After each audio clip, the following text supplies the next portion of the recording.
السلام علیکم دوستانو، څنګه یې؟ هیله ده روغ جوړ او خوشحاله به یې. که تاسو زموږ چینل نوی سبسکرایب کړی، زموږ چینل در سره سبسکرایب او ترڅنګ یې د بیل نښه باندې کلیک وکړئ ترڅو زموږ هره نوې ویډیو لومړی تر تاسو در ورسیږي.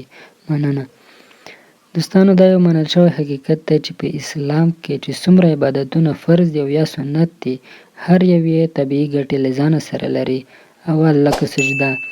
سجده د زړه وینه ښه پمپ کوي چې وینه جریان ډیر او په زړه بوج کموي.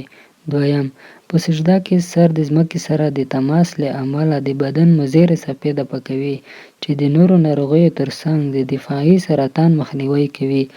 دریم، سجدې په وخت کې غوږونو ته وینه ښه ورځي چې په اورېدو کې چټکتیا رامنځته کوي. څلورم، په سجده کې د مغزو ته وینه ډیره رسیږي چې د دفاعي حجرو د تغذیې سره د ذهني قوه زیاتیږي.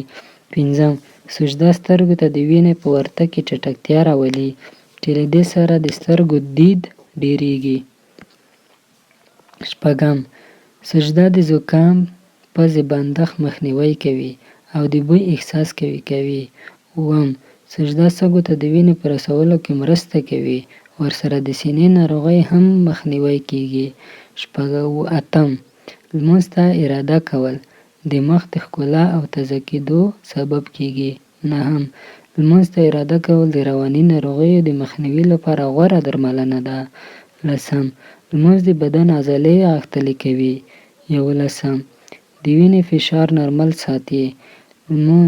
دولسم، لمونځ دفاعي حجرې فعاله ساتي. دیارلسم، د امیندوارو میرمنو لمونځ کول د مور او ماشوم په روغتیا ښه اغیزه لري. نو دوستانو، دا و د سجدې په اړه معلومات. راتلونکې ویډیو به انشاءالله د نورو معلوماتو په اړه وي. خدای دې وکړي چې ویډیو مو خوښه شوې وي او زموږ چینل در سره سبسکرایب او زموږ ملتیا وکړئ ترڅو تاسو ته نورې ښایسته ویډیوګانې چمتو کړو.